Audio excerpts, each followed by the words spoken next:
नमस्कार दोस्तों। तो कैसे हैं आप लोग। आज हम लोग शुरू करने वाले हैं एक्सरसाइज 1.2। लेकिन उससे पहले एक्सरसाइज 1.5 का एक क्वेश्चन बच गया था पिछला वीडियो का, तो उसका इसको हम लोग सॉल्व कर लेते हैं। इसके बाद हम लोग एक्सरसाइज 1.2 में चलेंगे। चलिए 2 मिनट का क्वेश्चन है, इसको सॉल्व कर लेते हैं। हमारा क्वेश्चन है, यूक्लिड विभाजन प्रमेय का प्रयोग करके दर्शाइए कि किसी धनात्मक पूर्णांक का घन 9m+1 या 9m+8 का रूप का होता है। तो हमने सबसे पहले देखिए दर्शाइए या सिद्ध कीजिए रहेगा, तो हम लोग लिखेंगे प्रूफ। तो प्रूफ लिख दिए। माना कि कोई धनात्मक पूर्णांक a और b 3 है। तो अगर b 3 माने हैं तो रिमाइंडर जो हमें बचेगा हमेशा 3 से छोटा और 0 या 0 से बड़ा बचेगा। तो पहला कंडीशन ऐसा आएगा कि a बराबर 3q है कि नहीं, शेष 0 बचेगा। तो 0 को हम लोग जोड़ना नहीं भी जोड़ेंगे तो चलेगा, ठीक है। तो यहाँ से हमने क्या किया, क्यूब ऑन बोथ साइड। देखिए घन कह रहा है करने के लिए, धनात्मक पूर्णांक का घन कह रहा है, तो हमने क्या किया है क्यूब ऑन बोथ साइड। तो क्यूब ऑन बोथ साइड मतलब दोनों साइड क्यूब करेंगे, दोनों साइड क्यूब करेंगे। तो यहाँ a क्यूब, तो ये हो गया a का क्यूब प्लस 3q का स्क्वायर। इसका क्यूब कीजिएगा, 3 का क्यूब 27 होगा, 3 गुना 3 गुना 3, 3 तिया 9 तिया 27, और q का क्यूब क्यूब, और यहाँ से 9 कॉमन लेंगे तो हमारे पास बचेगा 3q का क्यूब। देखिए ये जो है कोई कांस्टेंट होगा, तो इसे ने हम ये जो 3q का क्यूब है ये कोई कांस्टेंट होगा, तो इसको हमने m मान लिया, तो इसको 9m हो गया, ठीक है। तो पहला हमें दर्शाना था 9m, तो m लिख लिए, ठीक है। ये जो बीच में कोष्ठ में है ये कोई कांस्टेंट होगा, आप उसको k भी मान सकते हैं, ठीक है, या आप कुछ भी मान सकते हैं, लेकिन m मान लिए हम यहाँ पर, हमें m के रूप में करा दर्शाने के लिए। तो दूसरा देखिए, दूसरा कंडीशन आ सकता है कि रिमाइंडर 0 बच सकता है, 1 बच सकता है और 2 बच सकता है। दूसरा कंडीशन में रिमाइंडर 1 बच सकता है, तो हमने a बराबर लिखे हैं 3q + 1, cube on both side, क्योंकि घन कह रहा है, घन का मतलब क्यूब, क्यूब का मतलब घन, तो घन क्यूब ऑन बोथ साइड किए हैं। तो a cube equal to 3q + 1 का क्यूब किए। देखिए a + b का क्यूब यहाँ पे लिखें, फार्मूला है कि a का cube a cube plus 3a² b plus 3ab² plus b cube. तो यहाँ से a + b का होल क्यूब करेंगे तो a क्यूब, 3 का क्यूब करेंगे 3 तिया 9 तिया 27, और q का cube cube plus 3a² b 3a², 3 का स्क्वायर करेंगे 9, 9 तिया 27 गुना 1, तो 27q का स्क्वायर होगा। दूसरा हम देखिए 3ab², 3ab 3 a की जगह 3q है, 3 तिया 9 गुना 1, 9q हो गया, प्लस 1 का क्यूब 1a होगा। यहाँ से देखिए 27q का स्क्वायर 27 क्यूब और 9q में क्या कॉमन आ रहा है, तीनों में 9 कॉमन आ रहा है, 9 कॉमन आ रहा है, तो हमने 9 कॉमन कर लिए। तो 9 कॉमन किए तो 3q का क्यूब यहाँ बचेगा, यहाँ भी 3q का स्क्वायर, और यहाँ बचेगा 9 कॉमन ले लेते, एक क्यू बचेगा, तो यहाँ बचेगा क्यू। ये भी कोई कांस्टेंट होगा, कोई ना कोई कांस्टेंट होगा, तो कांस्टेंट को हमने क्या किया m मान लिए, तो 9m + 1, ठीक है। ये कोई कांस्टेंट होगा, कोष्ठ वाला कोई कांस्टेंट होगा, तो कांस्टेंट को हमने m मान लिया, तो 9m + 1 हो गया, ठीक है। तीसरा कंडीशन आ सकता है कि शेष 2 बचे, 3 से भाग देने पर शेष 2 बचे, तो हमने यहाँ लिखा है a = 3q + 2 cube on both side. तो a का क्यूब इक्वल टू 3q + 2 का स्क्वायर क्यूब किए हैं यहाँ पर, ठीक है, क्यूब हो गया। तो यहाँ a + b का होल क्यूब कीजिएगा, वहाँ ऊपर में लिखा हुआ है, यहाँ देखिए a का cube plus 3a² b plus 3ab² plus b का क्यूब। तो a + b का क्यूब वही कि a क्यूब 27, 3 का क्यूब करेंगे तो 27q का क्यूब प्लस 3a² करेंगे 3 तिया 9 और b 9 दूनी 18, 18 तिया 54, 54 का क्यूब 54 क्यूब हो जाएगा, प्लस 3ab², 3 तिया 9 चौके 36 क्यूब हो जाएगा, प्लस b क्यूब, 2 का क्यूब कीजिएगा 8 होगा। और यहाँ से देखिए इन तीनों में हमें क्या कॉमन नज़र आ रहा है, 9 कॉमन नज़र आ रहा है, तो हमने 9 कॉमन ले लिया। 27 में 9 कॉमन लिए तो 3q का क्यूब, 54 में लिए तो 6q का स्क्वायर, और 36 में लिए तो 4q प्लस 8 हो गया, ठीक है।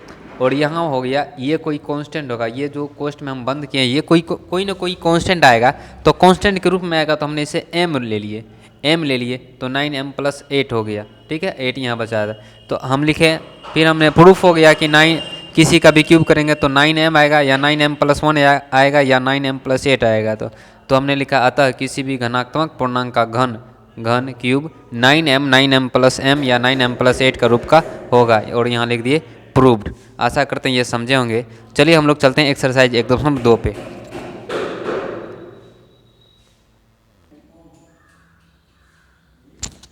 चलिए दोस्तों, तो हम लोग बढ़ते हैं आगे।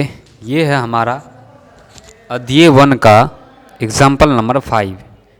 हम बोले थे कि कोई भी अगर अध्याय एक्सरसाइज स्टार्ट करते हैं तो उससे पहले जो भी एग्जाम्पल है पहले उसको देखेंगे, फिर अध्याय पे जाएंगे, फिर हम लोग जाएंगे उसके क्वेश्चन पे। चलिए, तो ये है हमारा अध्याय 1 का क्वेश्चन एग्जाम्पल नंबर 5, यानी एक्सरसाइज 1.2 1.1 के ख़त्म होने के बाद जो एग्जाम्पल है वो करा संख्याओं 4 का पावर n पर विचार कीजिए जहां n प्राकृतिक संख्या है। जांच कीजिए कि क्या n का कोई ऐसा मान है जिसके लिए 4 का पावर n अंक शून्य पर समाप्त होगा।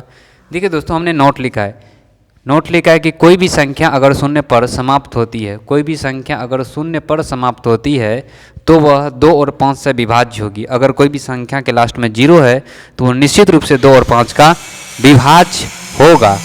देखिए एग्जाम्पल में हमने लिखा है 10 बराबर लिखे हैं 2 गुना 5, यानी ये 10 2 और 5 दोनों से विभाज्य है, लास्ट में 0 है। और 20 बराबर लिखे हैं 2 गुना 5, यानी ये भी लास्ट में 0 है, तो 2 और 5 से तो विभाज्य है निश्चित रूप से, और कोई अंक से विभाज्य हो ना हो, लेकिन 2 और 5 से विभाज्य होगी। 30 से देखिए 2 और 5 से विभाज्य है। तो हमने सॉल्यूशन में लिखा है 4 का पावर n कभी भी शून्य पर समाप्त नहीं होगा, क्योंकि 4 का पावर n बराबर देखिए 2 गुना 2 का पावर n लिख सकते हैं, यानी कि 4 2 से विभाज्य है लेकिन 5 से विभाज्य नहीं है, इसलिए 4 का पावर n कभी भी शून्य पर समाप्त नहीं होगा। ये जो 4 है 2 से तो विभाज्य है लेकिन 5 से विभाज्य नहीं है, इसलिए ये कभी भी लास्ट अंक 0 इसका कभी भी नहीं होगा। यानी कि ऐसा कोई भी संख्या नहीं होगा जिस पे हम 4 पे पावर n करेंगे तो उसके लास्ट में 0 आ जाएगा। ठीक है, ऐसा कोई भी संख्या नहीं है। ये तभी संभव होगा जब ये 4 2 और 5 से विभाजित होता। ठीक है, आशा करते ये समझे होंगे। जो संख्या 2 और 5 से विभाज्य होगा उसी के लास्ट में 0 होगा, लेकिन 4 का पावर n जो है 2 और 5 से विभाज्य नहीं है, सिर्फ 2 से विभाज्य है, 5 से विभाज्य नहीं है, इसलिए ये संख्या 4 पर पावर n कभी भी 0 पर समाप्त नहीं होगी। ये एग्जाम्पल है, एग्जाम्पल नंबर 5। चलिए आगे चलते हैं हम लोग।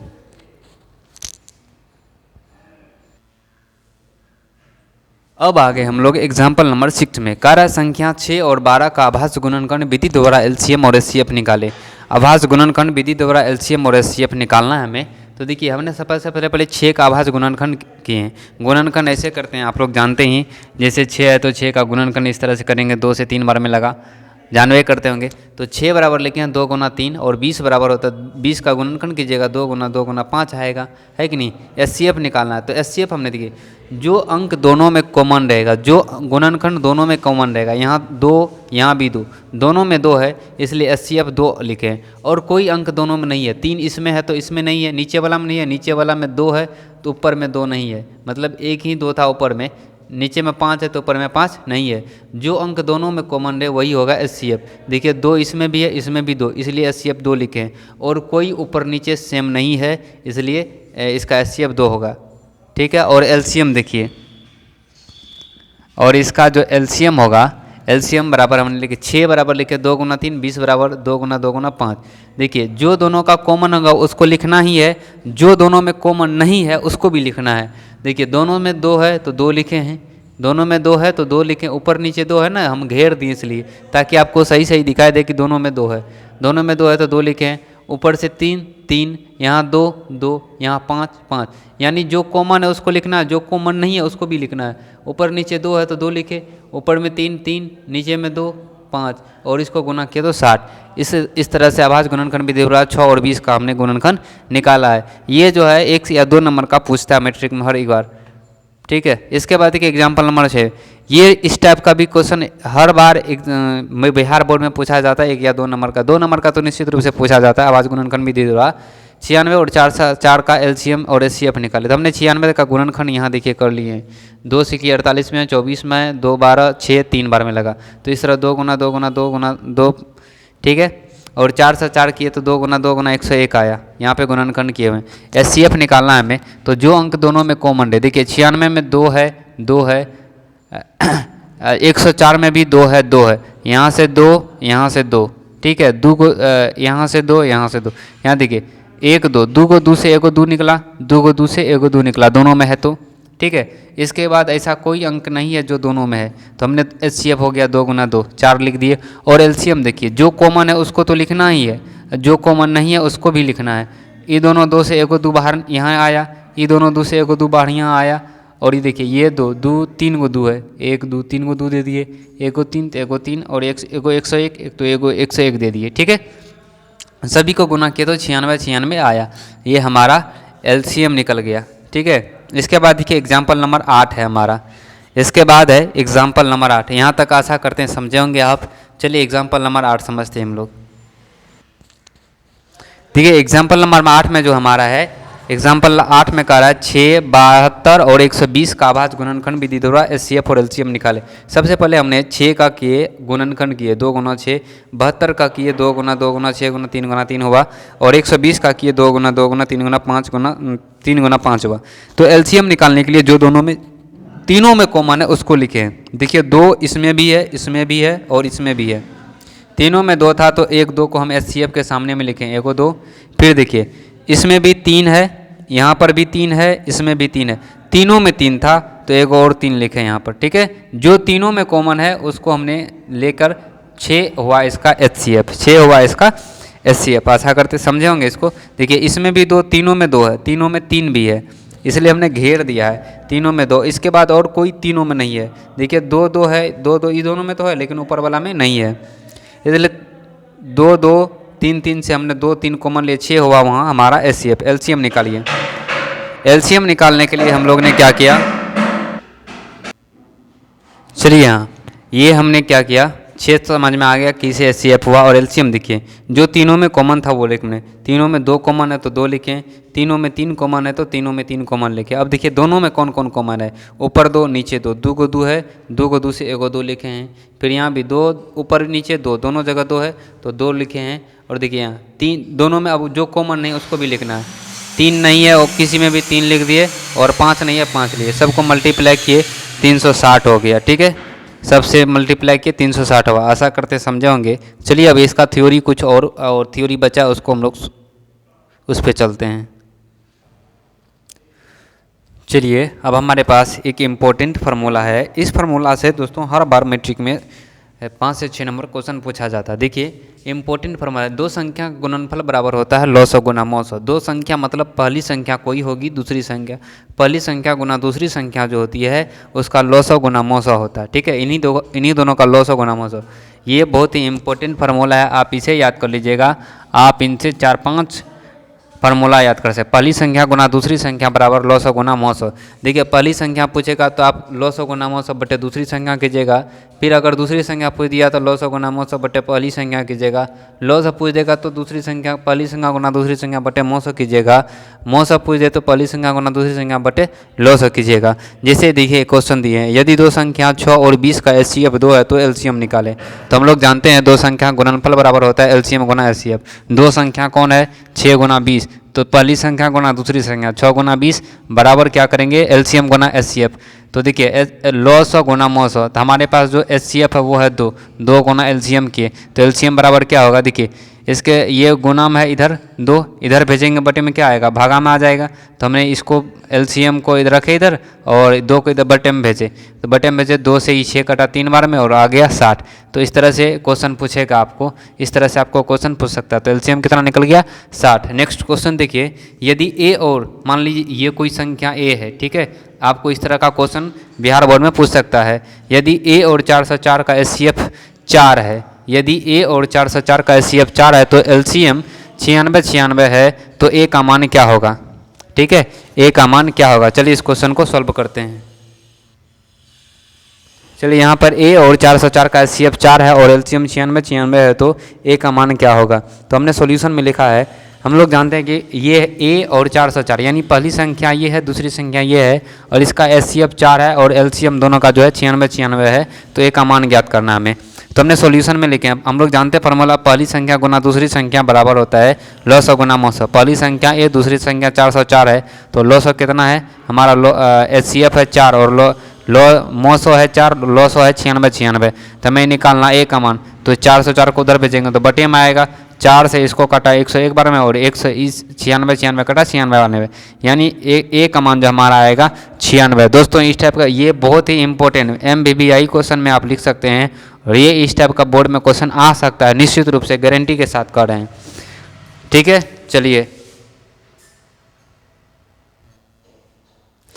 अब हम लोग नेक्स्ट शुरू करेंगे दोस्तों प्रश्नावली 1.2, जो बहुत ही इम्पोर्टेंट है। इसका थ्योरी था और जो एग्जाम्पल था, थ्योरी था, पूरी तरह से कंप्लीट हुआ। अब हम लोग चलेंगे एक्सरसाइज 1.2 में, कल चलेंगे दोस्तों। चलिए थैंक यू, आज यहीं तक। अगर आप लोग इससे पहले वाला वीडियो नहीं देखे हैं तो जाके वीडियो ज़रूर देखिए, लिंक डिस्क्रिप्शन में दिया गया है।